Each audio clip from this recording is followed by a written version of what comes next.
Caring విషయంలో కానీ hospital security విషయంలో కానీ ఏమైనా వాళ్ళకి తయారున్నదా?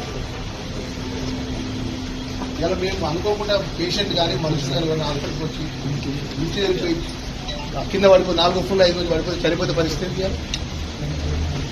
నువ్వు అర్థం గంట అయితే ఒక్క యజమానికి సంబంధించిన ఒక్కరు రాలే. అదృష్టం మనుషులు మాకు ఏం కాలేదు.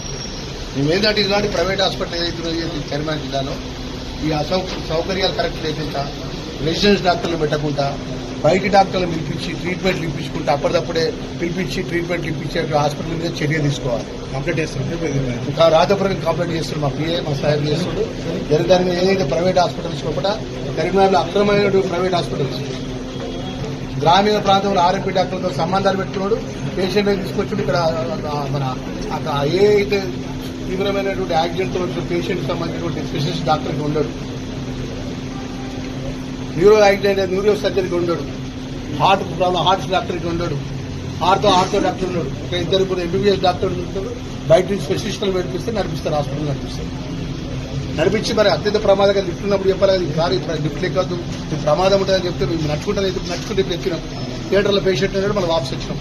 మీరే కదా మా ఎంబడి మీరు కూడా వచ్చింది కదా. నాకు అనేది ఇంత ప్రజల యొక్క హాస్పిటల్ యాజమాన్యం అనేటువంటి ఒకరు, డాక్టర్లు ఇంకొకరు, యాజమాన్యం డాక్టర్లకు సంబంధమే ఉండదు. ఏవో లక్షలాది రూపాయల బిల్స్ వేసుడు, బిల్స్ వసూలు వాళ్ళదే ఫార్మసీ ఉంటుంది, వాళ్ళదే ల్యాబ్ ఉంటుంది. వాళ్ళకి ఎలాంటి మెడికల్ పరంగా 1% కూడా యాజమాన్యం మెడికల్ ట్రీట్మెంట్ సంబంధించిన విషయం సంబంధం ఉండదు. వాళ్ళు ఇక్కడ హాస్పిటల్ యాజమాన్యం రన్ చేస్తారు. ఇది ఏ విధంగా ప్రైవేట్